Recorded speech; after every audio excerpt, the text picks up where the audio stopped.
कहानी की शुरुआत में हमें एटर्निया नाम के एक प्लेनेट के बारे में बताया जाता है जिसे पूरी कायनात का दिल माना जाता था। इसकी राजधानी एटरनोस में एक किला खड़ा था, कैसल ग्रेस्कल, जिसके अंदर एक बहुत ही पुराना हथियार छुपाया गया था। इस हथियार को ताकत की तलवार कहते थे, जो किसी भी इंसान को भगवान जैसी ताकत दे सकती है। एक पुरानी कहानी के मुताबिक जब एटर्निया को सबसे ज्यादा जरूरत होगी तब कोई हीरो इस तलवार को उठाकर उसे बचाएगा। उस दिन के आने तक इस किले की हिफाजत जादूगरनी करती रही। इसके बाद हम यहाँ के राजकुमार एडम को देखते हैं, जिसे कॉम्बैट क्लासेस में जाना बिल्कुल भी पसंद नहीं था, क्योंकि वो लड़ाई में कमजोर था और बाकी बच्चे उससे काफी बड़े थे। इसीलिए उसे बस घर पे रह के अपने पालतू शेर क्रिंजर के साथ खेलना पसंद था। लेकिन उसकी माँ रानी मरीना ने उसे जबरदस्ती भेज दिया। ये क्लासेस डंकन चलाता था, जो शाही गार्ड होने के साथ साथ एडम की सबसे अच्छी दोस्त टीला का पिता भी था। टीला लड़ने में बहुत अच्छी थी और उसने ट्रेनिंग में एडम को बड़ी आसानी से हरा दिया।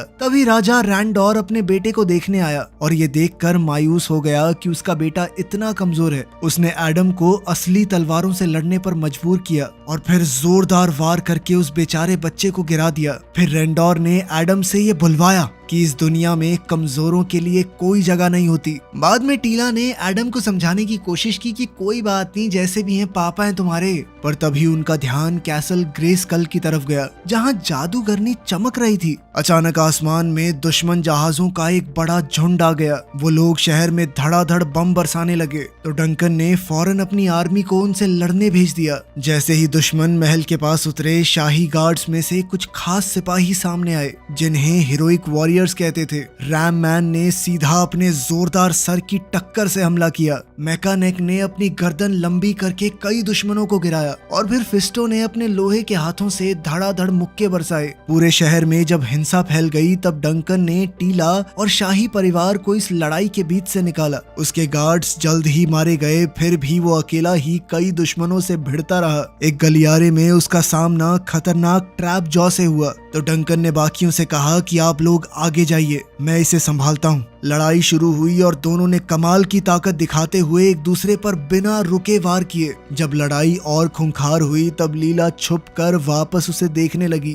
डंकन ने ट्रैप जॉ पर चाकू से हमला किया और उसकी धुलाई शुरू कर दी, पर ट्रैप जॉ ने अपने हाथ को एक तोप में बदलकर उस पर हमला किया। फिर उसने दीवार पर एक बम लगाया और वहां से निकल गया। टीला भागकर अपने पिता के पास पहुंची और उन्हें खिड़की तक ले गई और बम फटने से बिल्कुल 1 सेकंड पहले दोनों इमारत से कूद गए। किले की तरफ जाने वाले पुल पर शाही परिवार दुश्मनों और उनके सरदार स्केलेटोर से घिर गया। रेंडोर ने अपने परिवार को आगे भेज दिया और फिर तलवार निकालकर अकेला ही सबसे लड़ने लगा। उसने कुछ को हराया भी, पर आखिरकार इतने दुश्मनों का सामना वो अकेला कैसे कर पाता। स्केलेटोर ने रेंडोर की मूर्ति पर जादू करके उसे तोड़ डाला और ताज छीन कर अपनी हुकूमत का ऐलान कर दिया। कैसल ग्रेस्कल के अंदर जादूगरनी ने एडम को तलवार पकड़ाई और उसे कहा कि इसे कहीं दूर ले जाकर महफूज रखना। मरीना ने कहा कि मेरे प्लेनेट पर जाते हैं, वहां हमें कोई नहीं ढूंढ पाएगा। तो जादूगरनी ने पृथ्वी के लिए एक पोर्टल खोल दिया। जब स्केलेटोर अपने सैनिकों के साथ किले में घुसा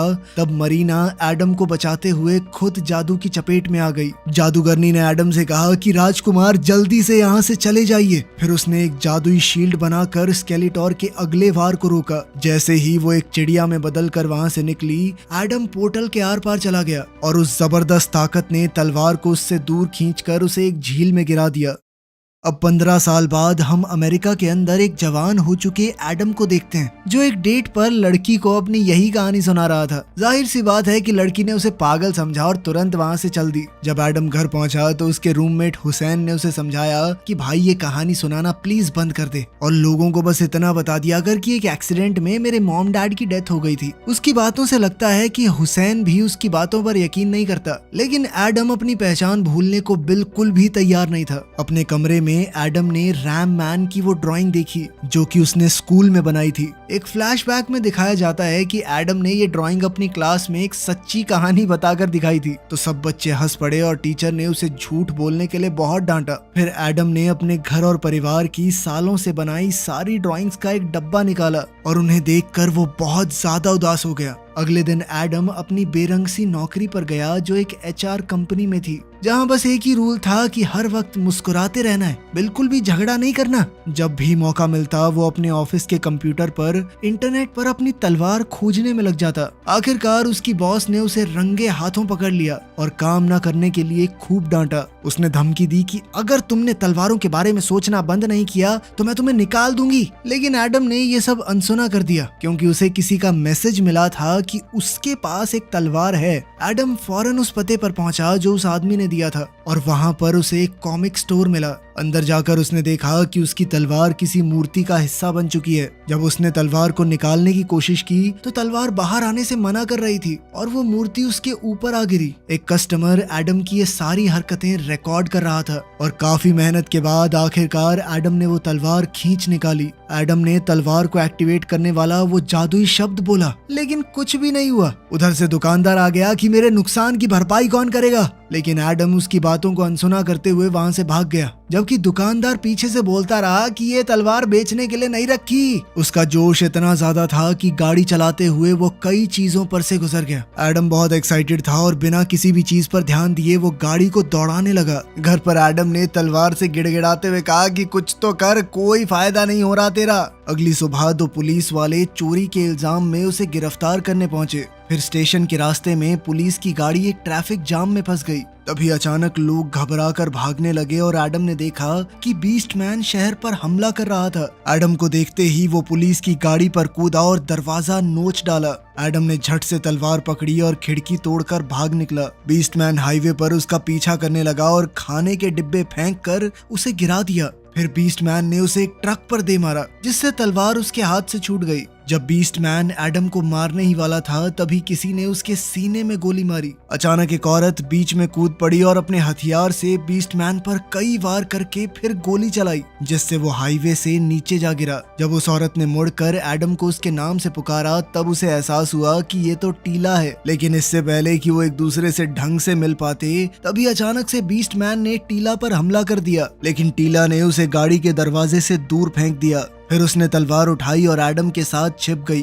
जबकि बीस्ट मैन गाड़ियां धकेलते हुए उन्हें ढूंढता रहा। टीला ने बताया कि तलवार ने एक सिग्नल भेजा था, इसी वजह से वो और बीस्ट मैन दोनों आखिरकार उस तक पहुंच पाए। दोनों भागने लगे और टीला तो आराम से हाईवे से कूद गई, पर एडम की छलांग इतनी अच्छी नहीं रही और वो लगभग ट्रैफिक की चपेट में आ ही गया। बीस्ट मैन तेजी से उन तक पहुंचा, पर तभी एक ट्रक ने उसे कुचल दिया। टीला और एडम भागते रहे और आखिरकार एक पार्क में उन्हें उसका शिप मिला, जहां भीड़ हैरानी से उन्हें देखती रह गई। वो झट से अंदर चढ़े और बीस्ट मैन के वहां पर आने से पहले ही दरवाजा बंद करने में कामयाब हो गए। जब उसने शिप पर लटकने की कोशिश की तब टीला ने पोर्टल चालू कर दिया और उस झटके ने बीस्ट मैन को नीचे गिरा दिया। सफर के दौरान टीला ने एडम को बताया कि बहुत कुछ बदल चुका है और उसके माँ बाप के साथ क्या हुआ ये किसी को नहीं पता। जब वो वहाँ पहुँचे तो एडम ये देखकर टूट गया कि एटरनॉस अब सिर्फ एक खंडहर सा बन के रह गया है। उन्हें इस बात का जरा भी अंदाजा नहीं हुआ कि ट्राइक्लॉप्स उन्हें दूर से देख रहा था। उधर स्नेक माउंटेन के किले में स्केलेटोर ने बीस्ट मैन को तलवार ना ला पाने की वजह से अपनी जादुई छड़ी से जला डाला। जादूगरनी इविल लिन ने उसे बताया कि तलवार अब एटर्निया पर ही मौजूद है, तो स्केलेटोर ने बीस्ट मैन को उसे दोबारा लाने के लिए भेजा। इविल लिन को लगता था कि स्केलेटोर तो पहले ही जीत चुका है, उसके पास सब कुछ है, फिर क्यों चाहिए वो तलवार। लेकिन स्केलेटोर को डर सता रहा था कि ये सब कुछ उससे छिन सकता है। उसने गुस्से में इविल लिन का हाथ पकड़कर जलाते हुए उसे याद दिलाया कि अगर मुझे भगवान जैसी ताकत हासिल करनी है तो वो तलवार किसी भी हाल में चाहिए। कुछ देर बाद टीला का जहाज जमीन के नीचे बने एक बेस में घुसा, जहां सारे बचे हुए लोग छिपे हुए थे। ट्राइक्लॉप्स भी उनके पीछे आ गया था, तो अब दुश्मन को इस जगह के बारे में पता चल चुका है। टीला एडम को हीरोइक वॉरियर्स के पास ले गई, पर उन्हें यकीन नहीं हुआ कि यह अजनबी आदमी असली राजकुमार है। एडम ने उन्हें अपना बिजनेस कार्ड दिखाया, पर वॉरियर्स ने बस तलवार ले ली और एडम और टीला को एक सेल में डाल दिया।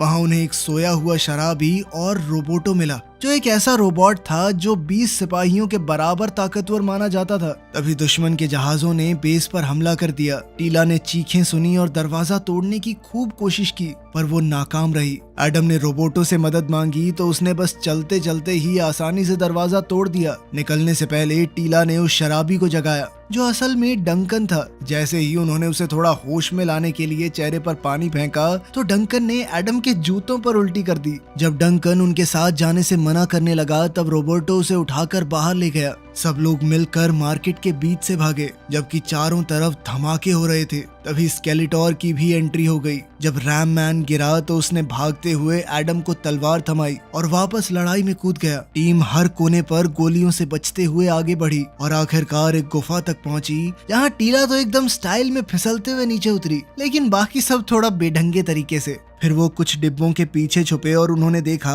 कि ट्रैप जॉ कुछ सिपाहियों के साथ वहां पर आ पहुंचा है। डंकन उससे दोबारा लड़ने से डर रहा था, इसलिए एडम आगे बढ़ा और एकदम ऑफिस वाले अंदाज में प्यार से बात करने लगा, स्माइल के साथ। सीधी सी बात है कि ट्रैप जॉ की बातचीत करने में कोई दिलचस्पी नहीं थी, इसीलिए वो एडम पर हमला करते हुए उसे पुल के किनारे तक ले आया। एडम ने खुद बचते हुए ट्रैप जॉ को धक्का देने की कोशिश की, पर उसने एडम को आसानी से फेंक दिया। टीला ने उसे याद दिलाया कि तलवार को कैसे इस्तेमाल करना है, और जैसे ही इस बार एडम ने उसे छुआ, उसे जादूगरनी दिखी जो उसे वो शब्द बोलने को कह रही थी। एडम ने तलवार निकाली और जोर से कहा, by the power of Grayskull I have the power. इसी के साथ एक जादुई बिजली तलवार पर गिरी और सारे सिपाहियों को गिरा दिया। इस जादू ने एडम को ग्रेस्कल के चैंपियन में बदल दिया, लेकिन ट्रैप जॉ ने इस बारे में ज्यादा न सोचते हुए एडम पर हमला करके उसे निहत्था कर दिया। एक लड़ाई छिड़ी और इस बार एडम पहले से ज्यादा तैयार था। उसने ट्रैप जॉ के वार आसानी से रोके और उसे धकेलने भी नहीं दिया। हालांकि उसे मुक्के मारने पर उसके हाथ में थोड़ा दर्द हुआ। उसके कड़ों ने ट्रैप जॉ की सारी गोलियां रोक दी, जिससे वो पास पहुंचकर उसका मशीनी हाथ पकड़कर तोड़ सका।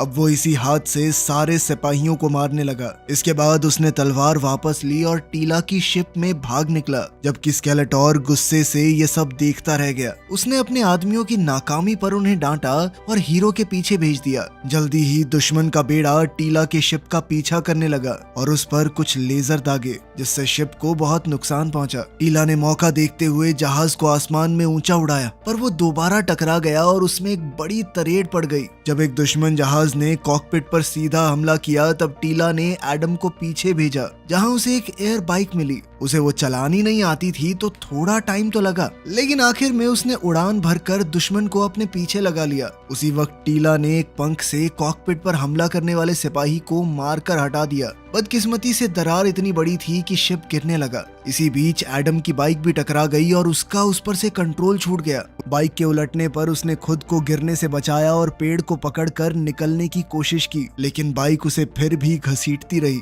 कोई चारा न देखकर एडम ने एयर बाइक को सिपाहियों पर फेंक दिया ताकि धमाके से उन्हें खत्म कर सके, और फिर खुद कूद गया। अब वो एक दुश्मन जहाज पर जा गिरा तो उसने खिड़की तोड़कर पायलट को बाहर फेंका और खुद कंट्रोल संभाल लिए। टीला की शिप पर डंकन पीछे भागा और एक लेजर गन उठाई, पर जैसे ही वो गोली चलाने वाला था, एडम उसके और दुश्मन के बीच में आ गया। डंकन ने उसे चेतावनी देने की कोशिश की, पर एडम सुन नहीं पाया और दुश्मन ने पीछे से उसके जहाज पर वार कर दिया। एडम ने फौरन छलांग लगाई और टीला की शिप पर उतर गया, जबकि वो दूसरा जहाज नीचे जा गिरा। फिर वो दुश्मन उसके पीछे आया, लेकिन एडम ने उसके हमले को अपने नंगे हाथों से रोक लिया और उसके जहाज को दूसरे जहाज पर फेंककर धमाके से खत्म कर दिया। इसके बाद टीला की स्पेसशिप और तेजी से नीचे गिरने लगी तो एडम कूद गया और एक पेड़ से जा टकराया। जंगल के एक दूसरे हिस्से में टीला की शिप भी जमीन पर आ गिरी।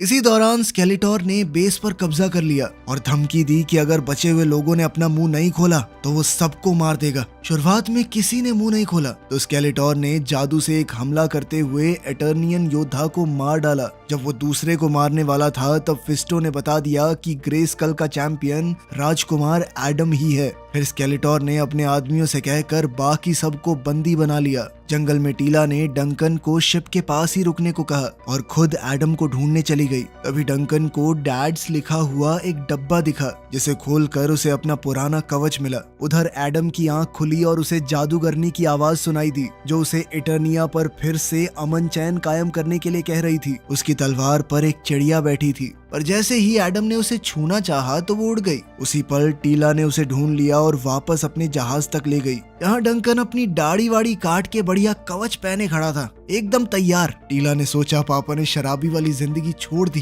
तभी डंकन ने एक फ्लास्क निकाल लिया, जिस पर टीला ने उसे डांटा और वहाँ से चली गई। फिर डंकन ने एडम को याद दिलाया कि उसे लोगों की हिफाजत के लिए लड़ना है, अपनी शोहरत के लिए नहीं। टीला को शिप के साथ थोड़ी मदद चाहिए थी, तो एडम ने उसे एक ही हाथ से उठा लिया। कुछ देर बातें करने के बाद दोनों ने माना कि उन्होंने एक दूसरे को कितना मिस किया। एडम करीब आया ये सोचकर कि शायद वो दोनों किस करने वाले हैं, पर टीला ने कहा तुम बस मेरे दोस्त हो, और वो पीछे हट गई। कुछ मिनटों बाद आसमान में स्केलेटोर की तस्वीर उभरी और उसने एक मैसेज दिया। उसका कहना था कि अगर उसे तलवार दे दी जाए तो वो एडम के माँ बाप को छोड़ देगा, जिन्हें उसने आज तक जिंदा रखा है, और अगर तलवार मुझे नहीं मिली तो मैं उन्हें मार डालूंगा। टीला को साफ लगा कि ये एक जाल है, पर एडम फिर भी अपने माँ बाप को बचाना चाहता था। वो स्केलेटोर को खत्म करने का इरादा अपने मन में ठान चुका था। थोड़ी बहस के बाद सभी लोग उसके साथ चलने को राजी हो गए। जैसे ही वो सफर पर निकले, वो चिड़िया भी उनके पीछे उड़ती रही। इसके बाद किले के दरबान गोटमैन ने एडम से तलवार मांगी,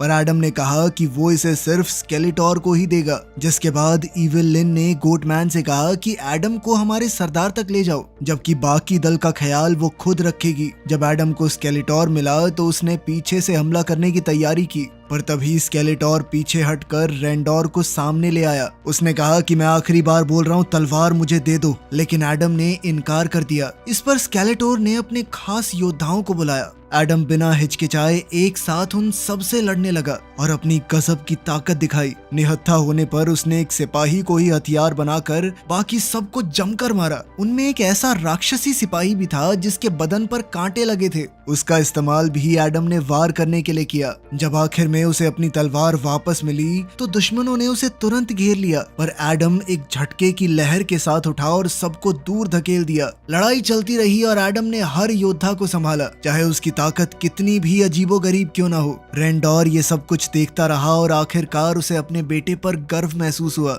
इसके बाद गोटमैन ने मौका देखकर अपनी कुल्हाड़ी से एडम पर हमला किया और उसे लावा के ऊपर बने पुल पर घेर लिया, पर एडम ने उसके सींग तोड़कर ऐसा मुक्का मारा कि वो लावा में जा गिरा। जब सारे योद्धा गिर गए तब एडम स्केलेटोर पर हमला करने के लिए तैयार हुआ, पर इविल लिन ने अपने जादू से उसे जमा दिया। लेकिन जब स्केलेटोर कहने लगा कि इसके बाप रेंडोर को मार ही देता हूँ, तब एडम के गुस्से ने उस जादू को भी तोड़ दिया और उसने एक जबरदस्त वार किया। इस हमले से स्केलेटोर तो बच गया, पर वो सीधा दीवार पर जाकर लगा और गुफा तेजी से हिलने लगी, यहाँ तक कि छत रेंडोर के ऊपर आ गिरी। एडम जल्दी से सारा मलबा हटाने लगा और अपने पिता को ढूंढ निकाला, जिसने बचपन में उसके साथ अच्छे से न पेश आने पर माफी मांगी। फिर रेंडोर ने अपने बेटे की बाहों में आखिरी सांसें ली। जब एडम अपने पिता की मौत पर रो रहा था, तभी स्केलेटोर ने अपनी छड़ी से उसे बेहोश कर दिया। जब एडम की आंख खुली तो वो फिर से अपने इंसानी रूप में बाकी एटर्नियंस के साथ एक सेल में था।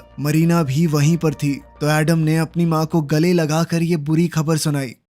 उधर स्केलेटोर ने तलवार उठाकर सही शब्द बोले, पर कुछ भी नहीं हुआ। उसने गुस्से में इविल लिन की गर्दन पकड़ी और सफाई मांगी। क्यों नहीं कर रही है तलवार काम? तो उसने बताया कि तलवार का मालिक स्केलेटोर को बनाने के लिए वो एक खास रस्म कर सकती है, जिसके बाद स्केलेटोर और उसके आदमी फौरन कैसल ग्रेस्कल के लिए निकल पड़े। उधर सेल के अंदर डंकन और एडम अपनी नाकामी के गम में एक दूसरे के काफी करीब आ गए। एडम को याद आया कि डंकन उसे हमेशा हार ना मानने को कहता था, तो दोनों ने ठान लिया कि उन्हें लड़ते रहना होगा। तभी टीला ने एडम को एक सरप्राइज दिया। उसका शेर क्रिंजर भी वहीं मौजूद था। अब वो बोल सकता था और खुशी के मारे एडम को चाटने लगा। अपना हौसला बटोरते हुए एडम ने सबको ऐसी जोशीली बातें कही कि वो सब लड़ने को तैयार हो गए। फिर सबने मिलकर गेट को धकेला, जबकि रोबोटों ने उसके ऊपर की चट्टान पर गोली चलाई। ऐसा करते ही सब कुछ ढह गया। बाहर निकलते हुए एटर्नियंस को दुश्मनों का एक झुंड मिला,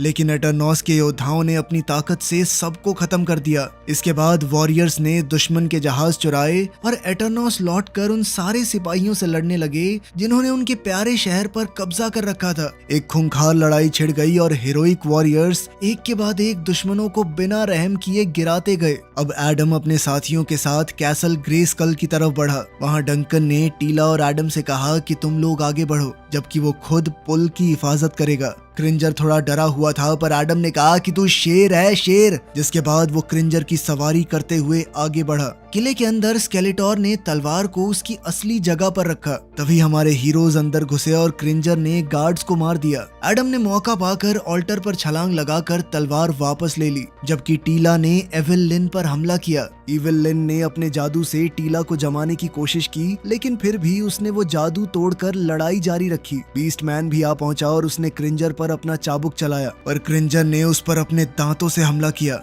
पुल पर डंकन और रोबोटो हर करीब आने वाले पर गोली चलाते रहे, लेकिन दुश्मन के सिपाही तो रुकने का नाम ही नहीं ले रहे थे। तो आखिरकार दोनों ने एक मूर्ति पर गोली मारकर उसे पुल पर गिरा दिया, जिससे पूरा पुल तेजी से भरभरा उठा। बदकिस्मती से ट्रैप जॉ वहां पर एक जहाज में आ पहुंचा और उसने रोबोटो पर तब तक गोलियां चलाई जब तक वो फट नहीं गया। गुस्से में डंकन उस जहाज पर कूदा और खिड़की तोड़कर ट्रैप जॉ पर टूट पड़ा। उसने उसकी जमकर पिटाई की और उसके मुंह में एक ग्रेनेड डालकर बाहर कूद गया। इसके बाद वो जहाज एक बड़े धमाके के साथ नीचे गिर गया। डंकन दौड़कर रोबोटो को देखने गया और उसे राहत मिली कि उसका सर अब भी काम कर रहा था। किले के अंदर एडम अपना रूप नहीं बदल पा रहा था, क्योंकि वो स्केलेटोर के वार रोकने में ही उलझा रहा। तलवार पर इतने जादुई वार पड़े कि वो टुकड़ों में बिखर गई। इसके बाद अब स्केलेटोर उस तलवार का मजाक उड़ाने लगा। मुझे तो लगा था ये सबसे ताकतवर तलवार है, ये मेरी ताकत के सामने कुछ भी नहीं। फिर स्केलेटोर ने उसका सिर पकड़कर उसे तब तक जलाया जब तक उसे अजीबोगरीब चीजें ना दिखने लगे।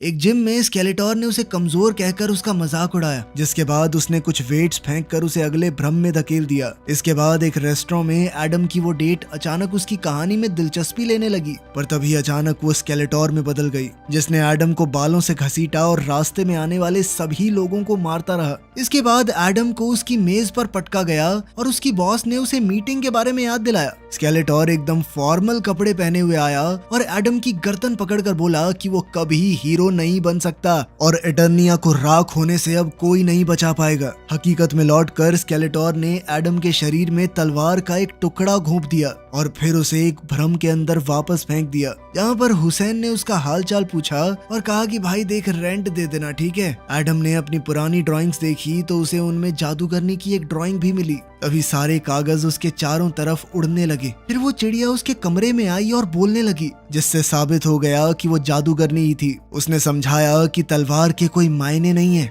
वो शब्द आई हैव द पावर इसलिए कहे जाते हैं क्योंकि तलवार ने पहले ही अपनी ताकत तुम्हें सौंप दी है। जैसे ही उसका सीना चमका, जादूगरनी ने अपना रूप बदला और उसे बताया कि मैंने तुम्हें इसलिए चुना था क्योंकि तुम्हारी दया और इंसानियत तुम्हें एक बेहतर हीरो बनाएगी। फिर एडम असली दुनिया में जागा और उसने अपने सीने से तलवार निकाल ली। उस ताकत ने उसकी चोट भी भर दी थी और तलवार के बाकी टुकड़े अपने आप जुड़कर पूरे हो गए। एडम ने वो जादुई शब्द बोले और आखिरकार पूरी ताकत के साथ बदल गया। जादूगरनी की ये बात याद रखते हुए एडम ने स्केलेटोर से बात करने की कोशिश की और उससे कहा कि क्या रखा है लड़ाई में, अपने लोगों को खुश रखो, एक अच्छे राजा बनो तुम। स्केलेटोर हंसा और अपने जादू से एडम पर हमला कर दिया, जिससे एक और जबरदस्त लड़ाई छिड़ गई। लड़ते हुए वो एडम का मजाक उड़ाता रहा। उसे लगता था कि एडम को इस ताकत का इस्तेमाल ही नहीं करना आता। जब स्केलेटोर ने उसे घेरा तब एडम की आंखें चमकी और उसने सीधे तौर पर कहा कि मुझे अपनी ताकत का इस्तेमाल करना बखूबी आता है, वो बस बिना बात के वायलेंस करना नहीं चाहता, लेकिन लगता है मेरे पास कोई और चारा नहीं है।